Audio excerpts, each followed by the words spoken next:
आप देख रहे हैं समाचार एजेंसी ऑफ इंडिया में साई न्यूज। नमस्कार, आप देख रहे हैं देश की पहली डिजिटल न्यूज एजेंसी समाचार एजेंसी ऑफ इंडिया की साई न्यूज। इसके धर्म प्रभाग में आपका स्वागत है। अब आपको गया जी में पिंडदान के बाद तर्पण किया जाना चाहिए अथवा नहीं के बारे में बताते हैं। आशा है आपको यह पसंद आएगा। आप इसे ध्यान पूर्वक सुनिए और धर्मलाभ लीजिए। आइए सुनते हैं तर्पण के विधान के में विस्तार से। जानिए कि ब्रह्महकपाल गया जी में पिंडदान के उपरांत श्राद्ध करना चाहिए अथवा नहीं। जानिए गया और ब्रह्महकपाली कहानी एवं इन स्थानों पर किए गए पिंडदान एवं श्राद्ध का महत्व।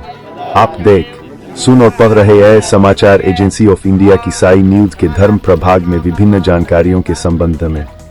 हिंदू धर्म में पितरपक्ष एक महत्वपूर्ण महीना होता है जिसमें हम अपने पूर्वजों को याद करते हैं और उन्हें श्रद्धांजलि अर्पित करते हैं। पिंडदान इस दौरान किया जाने वाला एक प्रमुख संस्कार है।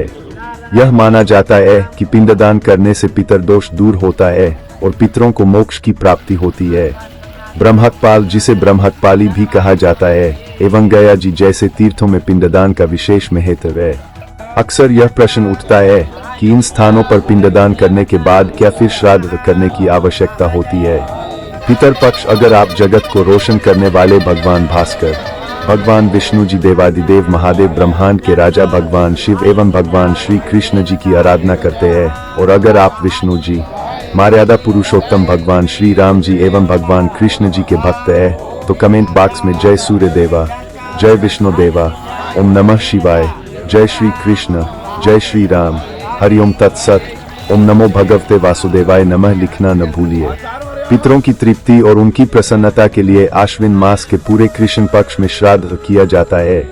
अब अक्सर लोग यह प्रश्न पूछते हैं कि गया जी में श्राद्ध करने के बाद पितरों का वार्षिक श्राद्ध या पितर पक्ष में उनका श्राद्ध करना चाहिए या नहीं। अनेक विद्वान यह कह देते हैं कि एक बार गया जी में श्राद्ध कर दिया तो फिर वार्षिक या पितर पक्ष में श्राद्ध करने की आवश्यकता नहीं होती। अनेक लोग यह प्रश्न भी पूछते हैं कि गया जी में श्राद्ध करने के बाद बद्रीनाथ स्थित ब्रह्महकपाल में श्राद्ध करना चाहिए या नहीं। आइए सबसे पहले जानते हैं पिंडदान और श्राद्ध के बारे में। सबसे पहले जानिए पिंडदान के संबंध में। यह एक संस्कार है जिसमें तिल के बने पिंडों को जल में प्रवाहित किया जाता है। यह माना जाता है कि ये पिंड पितरों को प्राप्त होते हैं और उन्हें शांति मिलती है। वहीं श्राद्ध एक श्राद्ध कर्म है जिसमें पितरों के लिए भोजन पकाया जाता है और ब्राह्मणों को भोजन कराया जाता है। यह माना जाता है कि श्राद्ध करने से पितरों को तृप्ति मिलती है। अब जानिए ब्रह्महकपाल, गया जी और अन्य तीर्थों के महत्व के संबंध में। ब्रह्महकपाल कहाँ पर स्थित है एवं उसका क्या महत्व है। ब्रह्महकपाल को एक पवित्र घाट माना जाता है। कहा जाता है कि इस घाट पर पूजा करने से पूर्वजों की आत्मा को शांति मिलती है और घर में सुख शांति आती है। यही कारण है जब हर वर्ष बद्रीनाथ के दर्शन करने के लिए श्रद्धालु आते हैं तो ब्रह्महकपाल के दर्शन करना नहीं भूलते। यहाँ पर आकर वो विधि विधान से पूजा करते हैं ताकि उनके पितरों को शांति मिल सके और उनके जीवन में सुख शांति बनी रहे। यह स्थान बद्रीनाथ के निकट स्थित है और माना जाता है कि यहाँ पिंडदान करने से पितरों को मोक्ष की प्राप्ति होती है। कहते हैं कि गया में श्राद्ध करने के उपरांत अंतिम श्राद्ध उत्तराखंड के बद्रिकाश्रम क्षेत्र के ब्रह्महकपाल में किया जाता है। गया के बाद सबसे महत्वपूर्ण स्थान है। कहते हैं जिन पितरों को गया में मुक्ति नहीं मिलती या अन्य किसी और स्थान पर मुक्ति नहीं मिलती, उनका यहाँ पर श्राद्ध करने से मुक्ति मिल जाती है। यह स्थान बद्रीनाथ धाम के पास अलकनंदा नदी के तट पर स्थित है। पांडवों ने भी अपने परिजनों की आत्म शांति के लिए यहाँ पर पिंडदान किया था। श्रीमद् भागवत महापुराण अनुसार युद्ध अपने बंधु बांधवों की हत्या करने पर पांडवों को गोत्र हत्या का पाप लगा था। गोत्र हत्या के पाप से मुक्ति पाने के लिए स्वर्गारोहिणी यात्रा पर जाते हुए पांडवों ने ब्रह्महकपाल में ही अपने पितरों को तर्पण किया था। पुराणों के अनुसार यह स्थान महान तपस्वियों और पवित्र आत्माओं का है। श्रीमद् भागवत पुराण अनुसार यह सूक्ष्म रूप में महान आत्माएं निवासरत है। ऐसी धारणा भी है कि ब्रह्महकपाल में किया जाने वाला पिंडदान आखिरी माना जाता है। इसके बाद उक्त पूर्वज के निमित्त किसी भी तरह का पिंडदान या श्राद्ध कर्म नहीं किया जाता है। ऐसा माना जाता है कि भगवान ब्रह्महकपाल के रूप में निवास करते हैं। किसी काल में ब्रह्मा के 5 सिर थे, उसमें से एक सिर कटकर यही गिरा था। अलकनंदा नदी के तट पर ब्रह्मा जी के सिर के आकार की शिला आज भी विद्यमान है। हर वर्ष पितरपक्ष में भाद्रपद शुक्ल पूर्णिमा से लेकर आश्विन कृष्ण अमावस्या तक पितरपक्ष के दौरान यह भीड़ रहती है। ब्रह्मकपाल को पितरों की मोक्ष प्राप्ति का सर्वोच्च तीर्थ महातीर्थ कहा गया है। पुराणों में उल्लेख है कि ब्रह्मकपाल में पिंडदान करने के बाद फिर कहीं पिंडदान की जरूरत नहीं रह जाती। स्कंद पुराण अनुसार पिंडदान के लिए गया, पुष्कर, हरिद्वार, प्रयागराज व काशी भी श्रेयस्कर है, लेकिन भूवैकुंठ बद्रीनाथ धाम स्थित ब्रह्मकपाल में किया गया पिंडदान इन सब से 8 गुना ज्यादा फलदायी है। ब्रह्मकपाल पर ही शिव को ब्रह्म हत्या के पाप से मुक्ति मिली थी, क्योंकि उन्होंने ही ब्रह्मा का 5वां सिर काट दिया था। पुराणों अनुसार ब्रह्म ज्ञान, गया श्राद्ध, गौशाला में मृत्यु तथा कुरुक्षेत्र में निवास, ये चारों मुक्ति के साधन है। गया में श्राद्ध करने से ब्रह्महत्या, सुरापान, स्वर्ण की चोरी, गुरुपत्नीगमन और उक्त संसर्गजनित सभी महापातक नष्ट हो जाते हैं। अब जानते हैं कि गया जी कहाँ पर स्थित है एवं उसका क्या महत्व है। गया जिसे लोग गया जी के नाम से भी संबोधित करते हैं, बिहार में स्थित एक प्रमुख तीर्थ है। यहाँ पिंडदान करने का विशेष महत्व है। वैसे तो पिंडदान, तर्पण और श्राद्ध कर्म के लिए भारत में कई जगहें हैं, लेकिन फल्गु नदी के तट पर स्थित गया शहर का अपना विशेष महत्व है। धार्मिक मान्यताओं के अनुसार सर्वपितर अमावस्या के दिन गया में पिंडदान करने से 108 कुल और 7 पीढ़ियों का उद्धार हो जाता है और पितरों की आत्मा को शांति मिलती है। साथ ही पितरों को मोक्ष की प्राप्ति होती है, इसलिए इस स्थान को मोक्ष स्थली कहा जाता है। पुराणों में बताया गया है कि प्राचीन शहर गया में भगवान विष्णु स्वयं पितरदेव के रूप में निवास करते हैं।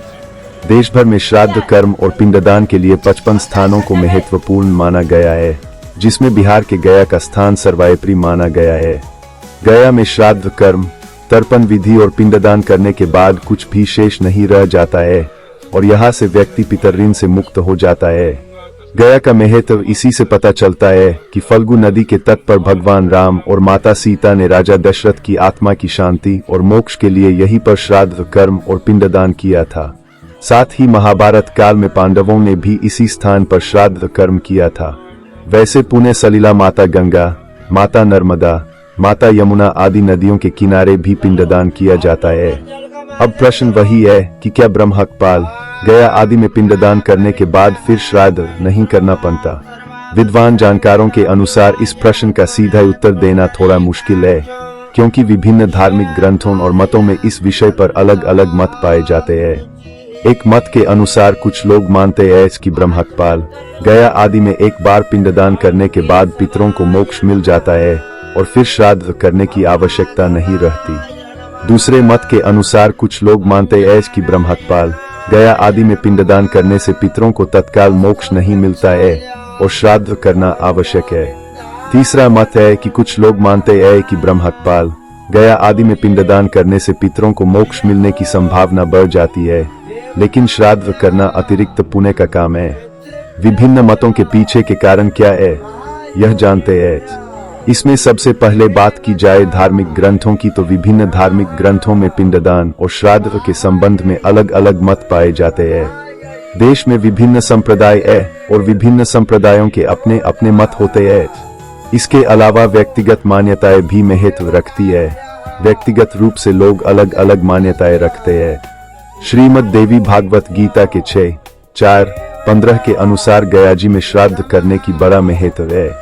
जीवतो वाक्य करनात् क्षय भूरि भोजनात् गयायां पिंडदानाच्च त्रिभिर्पुत्र से पुत्रता, अर्थात जीवन पर्यंत माता पिता की आज्ञा का पालन करने, श्राद्ध में खूब भोजन करवाने और गया तीर्थ में पितरों का पिंडदान अथवा गया में श्राद्ध करने वाले पुत्र का पुत्रत्व सार्थक है। जो व्यक्ति गया जाने में समर्थ होते हुए भी नहीं जाता है, उसके पितर सोचते हैं कि उनका संपूर्ण परिश्रम निरर्थक है। अतः मनुष्य के पूरे प्रयत्न के साथ गया जाकर विधि विधान से पिंडदान करना चाहिए। पितर पक्ष में तिथि श्राद्ध करने की आवश्यकता नहीं। अब शास्त्र कहते हैं कि कुछ लोगों में यह भ्रम है कि गया में पितरों का श्राद्ध करने के बाद वार्षिक श्राद्ध या पितर पक्ष में तिथि श्राद्ध करने की आवश्यकता नहीं है, जबकि यह पूर्णतः गलत है। गया श्राद्ध तो नित्य श्राद्ध है और इसे एक बार से अधिक बार भी गया जाकर किया जा सकता है।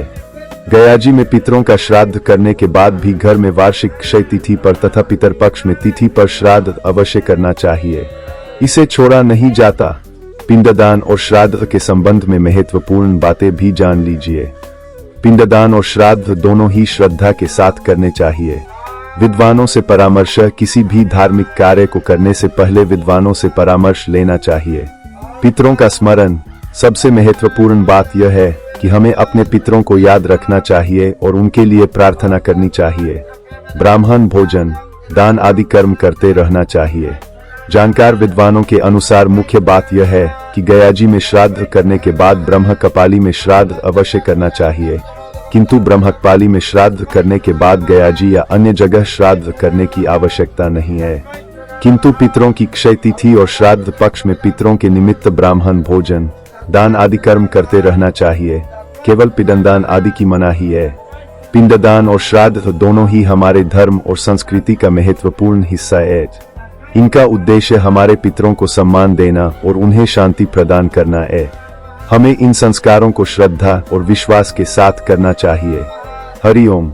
पितर पक्ष। अगर आप जगत को रोशन करने वाले भगवान भास्कर, भगवान विष्णु जी, देवादिदेव महादेव, ब्रह्मांड के राजा भगवान शिव एवं भगवान श्री कृष्ण जी की आराधना करते हैं, और अगर आप विष्णु जी एवं भगवान कृष्ण जी, मर्यादा पुरुषोत्तम भगवान श्री राम जी के भक्त है, तो कमेंट बॉक्स में जय सूर्य देवा, जय विष्णु देवा, ओम नमः शिवाय, जय श्री कृष्ण, हरिओम तत्सत, जय श्री राम, ओम नमो भगवते वासुदेवाय नमः लिखना न भूलिए। यहाँ बताए गए उपाय, लाभ, सलाह और कथन आदि सिर्फ मान्यता और जानकारियों पर आधारित है।